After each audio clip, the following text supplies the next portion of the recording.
Saudara pendengar, bersama dengan saya Oti Priambodo dalam program Jalan 66. Sebuah program di mana kita mempelajari Alkitab pasal demi pasal dan memahami isinya. Bersama Pak Yohanes, narasumber kita, hari ini kita akan mempelajari kitab 1 Samuel pasal yang ke-12 dan yang ke-13 dengan tema Samuel yang pensiun. Mari kita mendengarkan bersama dan kita belajar dari kisah dalam Alkitab.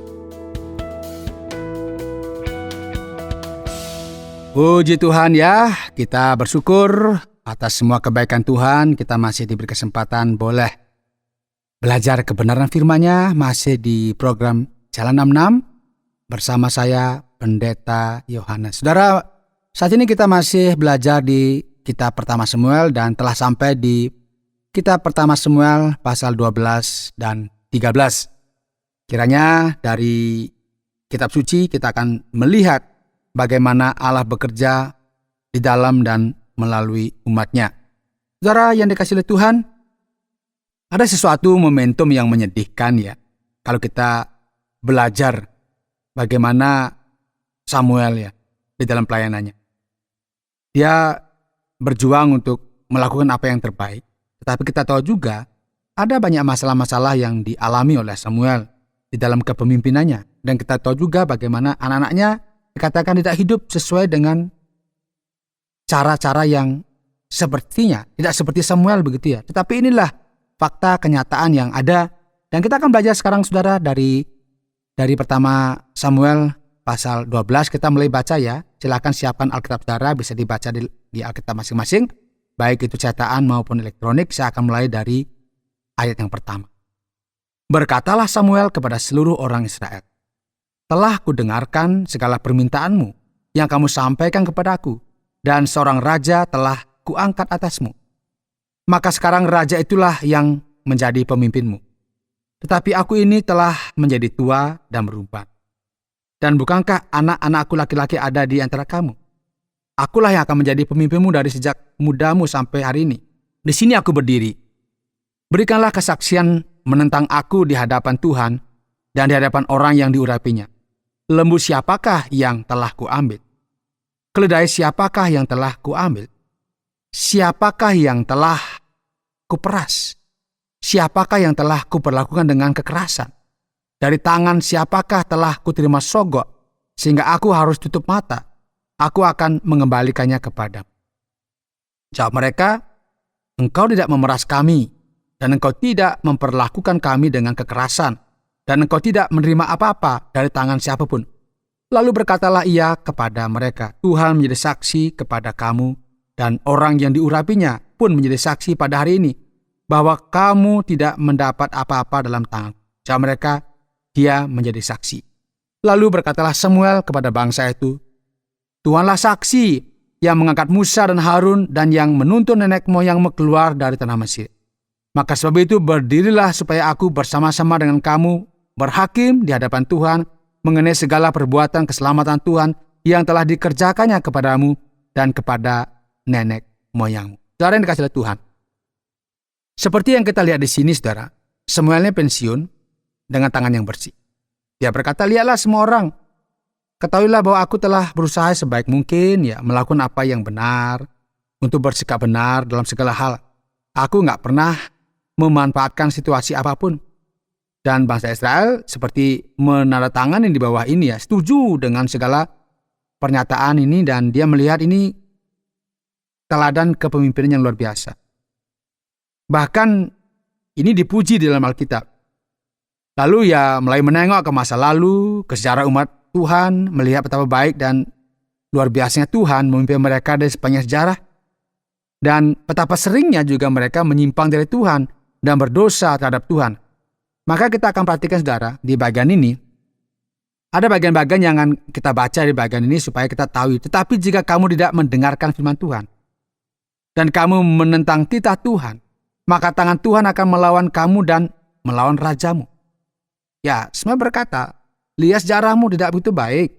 Karena itu perhatikan caramu bertindak mulai sekarang. Berkatalah seluruh bangsa itu kepada Samuel, berdoalah untuk hamba-hambamu ini kepada Tuhan Allahmu supaya jangan kami mati, Sebab dengan meminta raja bagi kami menambah dosa kami dengan kejahatan ini. Yang jelas diterima ya di dalam bagian-bagian ini ya. Dia merasa, saya dah berdosa nih. Kami dengan minta raja saja sudah berdosa. Tetapi semua bilang, jangan takut. Ya kalau kita baca ayat 20. Memang kamu telah melakukan segala kejahatan ini. Tetapi janganlah berhenti mengikuti Tuhan. Melainkan beribadahlah kepada Tuhan dengan segenap hati. Janganlah menyimpang untuk mengejar dewa kesia-siaan yang tidak berguna dan yang tidak dapat menolong, karena semuanya itu adalah kesia-siaan belaka. Sebab Tuhan tidak akan membuang umat-Nya, sebab namanya yang besar. Bukankah Tuhan telah berkenan untuk membuat kamu menjadi umat-Nya?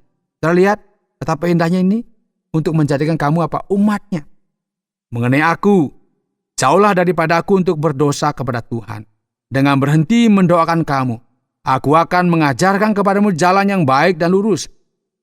Hanya takutlah akan Tuhan dan setialah beribadah kepadanya dengan segenap hatimu.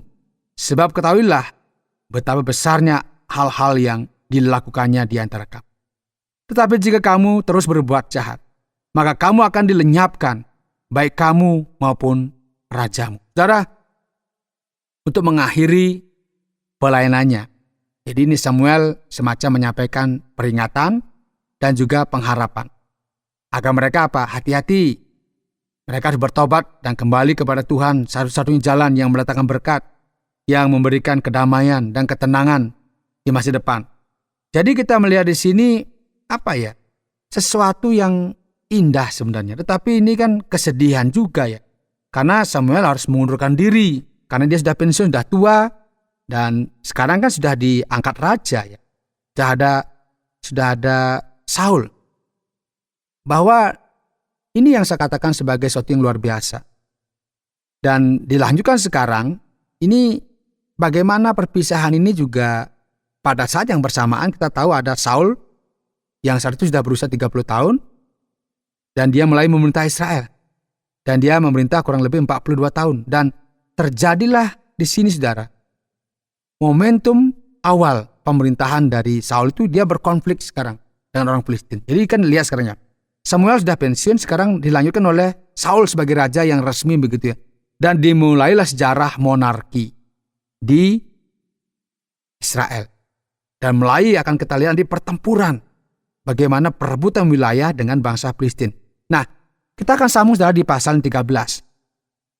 Saul memilih 3.000 orang dari antara orang Israel.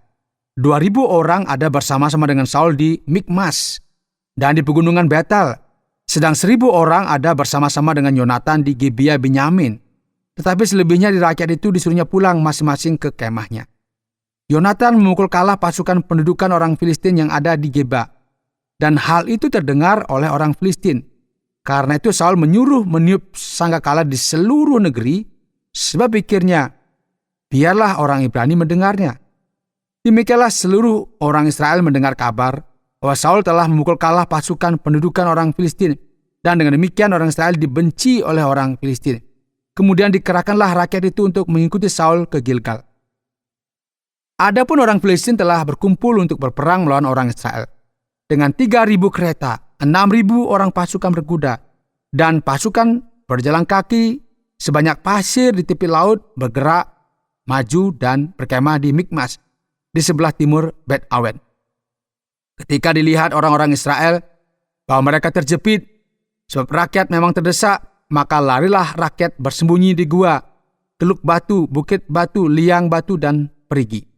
Malah ada orang Ibrani yang menyeberangi arungan sungai Yordan menuju tanah Gad dan Gilead.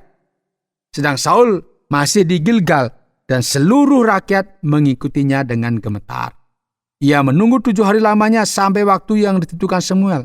Tetapi ketika Samuel tidak datang ke Gilgal, mulailah rakyat itu berserak-serak meninggalkan dia. Saudara perhatikan, ia menunggu 7 hari sesuai dengan waktu yang ditetapkan oleh Samuel. Dan Samuel ya seharusnya tiba di Gilgal, tetapi tidak tiba dan para prajurit mulai bingung dan terpencar. Lalu apa yang dilakukan oleh Saul di sini? Karena pasti sudah tahu ceritanya. Dia mulai beri perintah, bawalah kepadaku korban persembahan dan korban keselamatan itu. Lalu ia mempersembahkan korban bakaran. Ini benar-benar di luar nalar. Dia tidak boleh sebenarnya. Dia kan raja. Masing-masing ada fungsinya, masing-masing ada tugasnya. Dia baru saja menjadi raja, baru saja menduduki jabatannya, tetapi dia sudah mulai melanggar, saudara. Dia kan bukan seorang imam. Dia tidak ada hak untuk melakukan persembahan ini. Namun dia merasa hebat, dia memutuskan untuk mengambil posisi sebagai imam, dan ini tentunya sesuatu yang dia nggak sadari, bahwa itu sesuatu yang kudus dan sakral. Dan dia nggak sabaran menunggu Samuel. Dan perhatikan saudara, baru saja ia habis mempersembahkan korban bakaran, maka tampaklah Samuel datang. Saul pergi menyongsongnya untuk memberi salam kepadanya. Tapi kata Samuel, "Apa yang telah kau perbuat?" Jawab Saul, "Karena aku melihat rakyat itu berserak-serak meninggalkan aku dan engkau tidak datang pada waktu yang telah ditentukan. Padahal orang Filistin telah berkumpul di Mikmas. Maka pikirku, sebentar lagi orang Filistin akan menyerang aku di Gilgal. Padahal aku belum memohonkan belas kasihan Tuhan. Sebab itu aku memberanikan diri lalu mempersembahkan korban bakaran." Kata Samuel kepada Saul, "Perbuatanmu itu bodoh. Kau tidak mengikuti perintah Tuhan Allahmu yang diperintahkannya kepadamu. Sebab sedianya Tuhan mengokohkan kerajaanmu atas orang Israel untuk selama-lamanya. Tetapi sekarang kerajaanmu tidak akan tetap. Tuhan telah memilih seseorang yang berkenan di hatinya, dan Tuhan telah menunjuk dia menjadi raja atas umatnya, karena engkau tidak mengikuti apa yang diperintahkan Tuhan kepadamu." Kemudian berangkatlah Samuel dan pergi dari Gilgal ke Gibeah Benyamin. Tetapi Saul memeriksa barisan rakyat yang ada bersama-sama dengan dia itu kira-kira 600 orang banyaknya. Ya, mari kita bahas bagian ini, saudara. Perhatikan di sini. Ini satu kenyataan. Ada hal yang negatif yang sedang menguasai Saul. Saul adalah orang pilihan. Dia dipilih menjadi raja berdasarkan karakteristik yang menyenangkan mata rakyat. Dia pria yang tinggi dan tampan, tetapi ia nggak memiliki bakat untuk menjadi pemimpin yang baik. Tidak memiliki keterampilan kepemimpinan. Kita melihat bagaimana ia tidak mengerti apa itu maknanya sakral. Tidak mengerti apa perannya. Dan dia nggak sabaran. Dia tidak mencari Tuhan. Tidak bertanya juga. Langsung saja dia putuskan. Kan sudah tahu ya, bahwa yang berhak mempersembahkan korban itu sudah dari hukum yang dibuat dari dulu itu adalah para imam, bukan raja. Dia merasa raja, dia seolah-olah bisa menguasai semuanya. Tetapi kita tahu juga, dia juga menyadari, aku telah berdosa. Ya, dia minta pengampunan kepada Tuhan.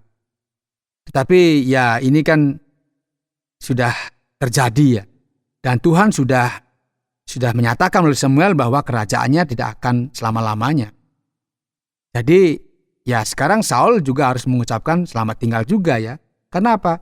Ya karena dia terlalu cepat melakukan sesuatu yang seharusnya tidak boleh dilakukan. Ini yang saya katakan di sini, bahwa Saul tidak menghormati Tuhan. Memang kita tahu di sini Samuel akan pensiun. Dia akan mengucapkan selamat tinggal. Sayangnya juga ini selamat tinggal juga kepada pemerintahan Saul. Ini juga selamat tinggal kepada Saul dan generasi-generasinya. Karena apa? Karena dia ternyata melanggar apa yang menjadi ketetapan yang telah diperintahkan oleh Tuhan. Ini sangat menarik. Kiranya ini menjadi pelajaran bagi kita. Kita tahu siapa kita tahu peran kita. Kita juga tidak boleh tergesa-gesa seakan-akan semua tanggung jawab kita, karena masing-masing sudah ada apa bagiannya, termasuk di sini. Ya, Saul takut. Jangan-jangan nanti kita ini kalah. Dia nggak nunggu aba-aba. Dia udah berjanji bahwa Samuel pasti datang. Nggak datang-datang. Tapi Budi datang kan. Tetapi sudah kadung dia mempersembahkan, dan akhirnya firman Tuhan sudah datang kepada dia bahwa kerajaannya tidak akan selama-lamanya. Saudara, kiranya ini akan mengingatkan kita agar kita berhati-hati di dalam hidup ini. Anda sedang mendengarkan Jalan 66 dalam rangkaian pembahasan kitab 1 Samuel pasal yang ke-12 dan yang ke-13 dengan tema Samuel yang pensiun. Mari kita lanjutkan di bagian paling menarik dari program ini, yaitu sesi pertanyaan dan jawaban. Pelajaran kita hari ini kita sampai pada kitab pertama Samuel, pasal yang ke-12 dan yang ke-13. Dan pertanyaan yang saya ajukan kepada Pak Yohanes adalah tentang Samuel, yaitu mengenai Samuel yang pensiun di pasal yang ke-12. Apakah ini benar-benar terjadi, Pak Yohanes? Bagaimana dia akan muncul lagi di pasal yang ke-12 jika memang dia pensiun? Mengapa dia akan membantu membimbing Saul di sini? Dan setelah itu, kita juga akan melihatnya bersama dengan Daud. Nah, apakah dia pensiun atau tidak? Apakah Samuel benar-benar tidak muncul? Ya, saya kira ini pengamatan yang sangat menarik ya tentang posisi Samuel ya. Sebenarnya kita sedang berada di masa transisi ya dari zaman para hakim ke zaman monarki, dan kita tahu dari catatan kitab suci sekarang Saul menjadi raja. Namun sebenarnya kekuatan keputusannya itu berasal dari Samuel. Meskipun Samuel secara resmi pensiun begitu ya, tapi kita lihat dia sering muncul karena dialah yang benar-benar memiliki wewenang di sini. Sangat sulit pada zaman para hakim karena seorang hakim biasanya berasal dari suku tertentu dan tidak memiliki wewenang atas suku-suku lain. Hakim hanya akan datang untuk membebaskan rakyat. Jadi Samuel mendapatkan lebih banyak konsistensi selama masa kepemimpinannya. Dan kemudian Saul muncul sebagai raja. Tetapi ia adalah raja yang tidak dapat benar-benar berhasil karena dia sangat tidak percaya diri. Minderan begitulah. Nah, setiap kali keadaan menjadi rumit di sini, tak lama lagi kita melihat keadaan semakin rumit. Saul lari kepada Samuel. Karena Saul memiliki kekuasaan politik. Tetapi Samuel lah yang memegang kekuasaan sesungguhnya di sini. Itu yang kita catat. Jadi meskipun dia pensiun, Samuel akan tetap memegang kendali atas banyak hal di Israel. Nanti kita akan pelajari kasus tertentu ya. Ketika setelah Samuel meninggal, Saul masih ingin menghubunginya. Masih ingat ya? Jadi dia pakai media begitu, dia bagaimana mau berbicara kepada Samuel. Benar, Pak Yohanes. Nah, Samuel, dia menyajikan keseimbangan positif dari pelayanannya di sini. Bahkan terkesan seperti kampanye politik begitu, berbicara tentang betapa etisnya dia, bahwa dia melakukan pekerjaan yang sangat baik, dan sebagainya. Sepertinya dia tidak mendukung monarki, atau posisinya tidak diakui oleh rakyat. Mengapa dia menyajikan semua yang dia telah lakukan di sini, Pak Yohanes? Nah, dalam arti tertentu ya, Samuel menunjukkan ketidakpuasannya yang besar atas kenyataan bahwa rakyat telah memilih seorang raja. Pilihan untuk memiliki seorang raja ini merupakan sikap penolakan lah terhadap Samuel sendiri sebenarnya juga. Dan bahkan lebih dari itu, ini penolakan kepada Tuhan. Meskipun kita tahu pada zaman para hakim itu merupakan masa yang kacau, Tuhan selalu hadir untuk memilih seseorang dan membawa pembebasan. Selalu ada konsep di sini, saudara, bagaimana kita bergantung kepada Tuhan. Jadi monarki, betapapun sulit dipercaya, di sini menggambarkan situasi yang semakin memburuk setelah zaman para hakim. Artinya apa, saudara? Rakyat ingin menyingkirkan Tuhan karena mereka menginginkan penguasa sesuai dengan parameter mereka sendiri. Dan Samuel mengatakan ini, rakyat setuju, dan tampaknya mereka tidak memahami gambaran besarnya. Jadi pada dasarnya Samuel berkata di sini, aku akan mengakhiri semua ini dengan mengatakan kepadamu untuk mengingat bahwa aku di sini, bahwa akulah yang dipilih Tuhan, bahwa aku tidak pernah menyia-nyiakan kalian, bahwa aku selalu baik kepadamu. Dan selanjutnya, dia seolah-olah mengungkit apa yang telah diperbuat selama dia memimpin negara, memimpin bangsa. Dan dia tunjukkan, buktikanlah, kalian menjadi saksi, ada nggak saya berbuat kesalahan? Dia memaparkan seluruh cerita dan kemudian memberikan teguran terakhir kepada rakyat dengan mengatakan, lihat, kamu melakukan sesuatu yang sangat bodoh dengan memilih seorang raja karena kamu ingin merdeka dari Tuhan. Tapi setidaknya yang dapat kamu lakukan sekarang adalah kembalilah kepada Tuhan. Karena kalau tidak, segala sesuatunya akan menjadi lebih rumit, lebih buruk. Jadi saya pikir ini adalah cara yang cukup masuk akal untuk menyelesaikan kesimpulan akhir tentang pemerintahan Samuel di sini. Baiklah, selamat tinggal Samuel. Sekarang kita memasuki momen berbeda dalam sejarah Israel, dan monarki dimulai dengan raja pertama, Saul. Pak Yonas, bagaimana kita bisa memahami kronologi dalam ayat pertama pasal 13, Kitab Samuel? Baiklah Pak Oti, ini pertanyaannya sangat penting ya, karena sangat sedikit orang yang memahaminya.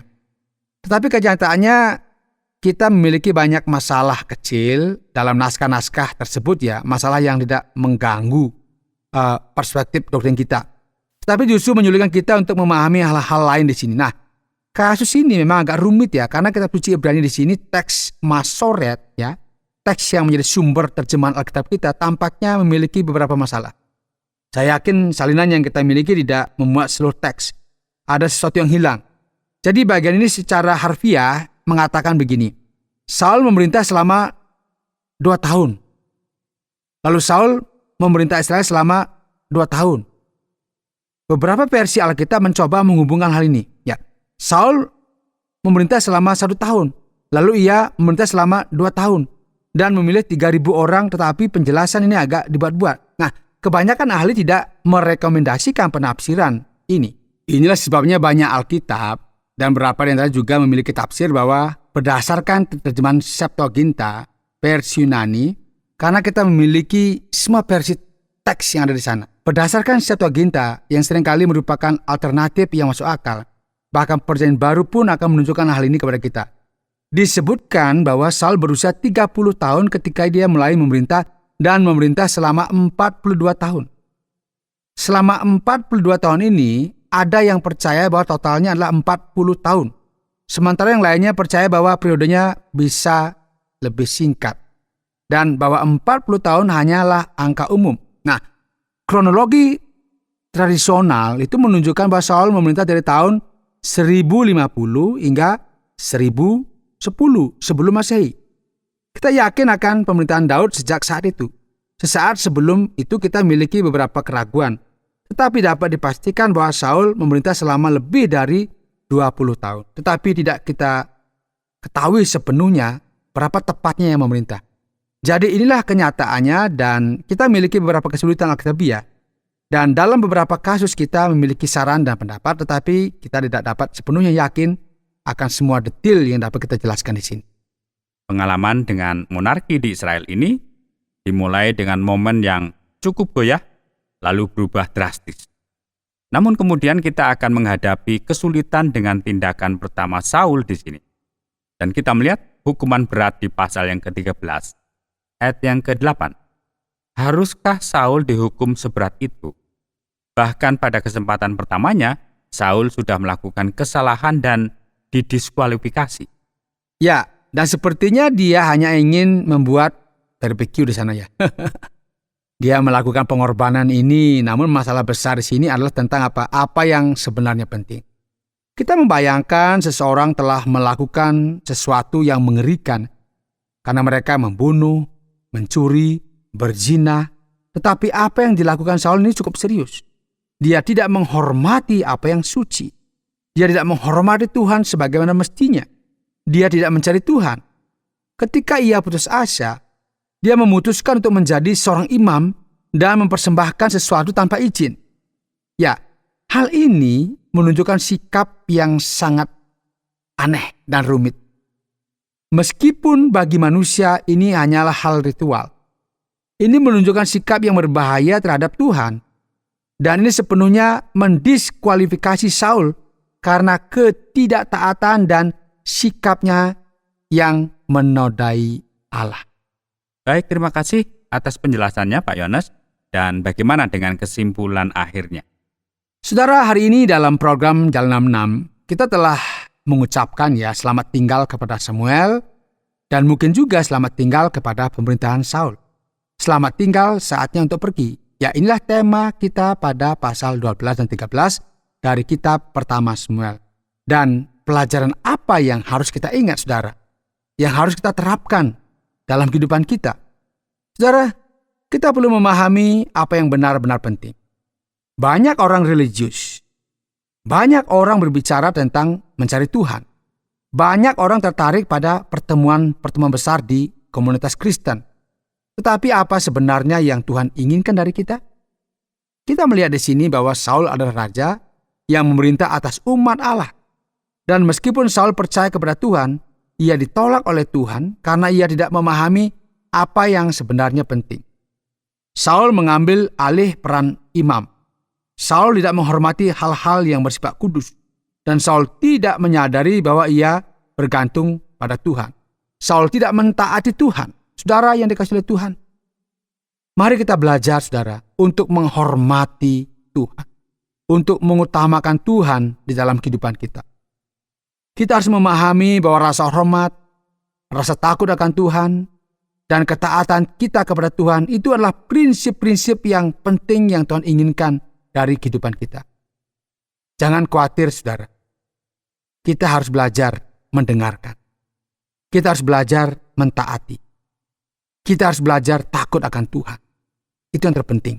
Karena apa? Tuhan tuh mau supaya kita itu betul-betul menghormati Dia. Tuhan itu mau agar kita tuh tahu kita tuh ada pada posisi apa. Jadi kita nggak boleh mencampur adukan semuanya. Kita harus tahu bahwa bagaimana kita mengutamakan yang utama. Jangan sampai kita meremehkan Tuhan dan bermain-main, ini kan cuma ritual.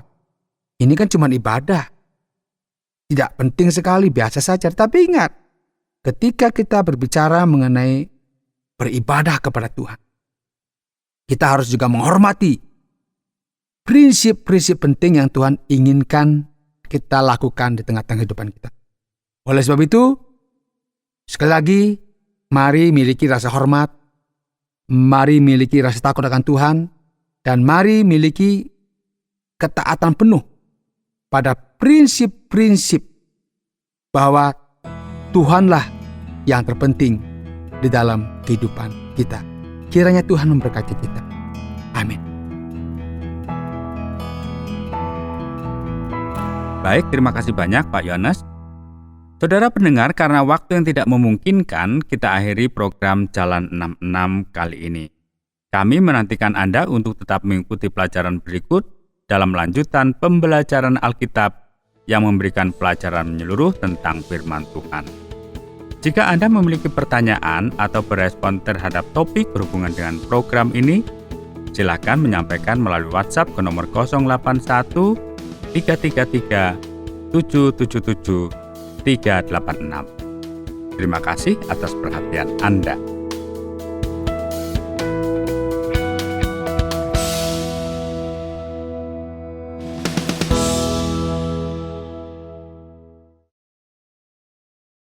Terima kasih Anda sudah mengikuti program kami. Jika Anda diberkati, jangan lupa like, komen, dan share supaya Anda tidak ketinggalan setiap program terbaru kami. Jangan lupa juga untuk subscribe channelnya dan nyalakan loncengnya. Jika Anda ingin mendukung pelayanan kami, bisa melalui rekening kami berikut ini atau menghubungi kami di sini.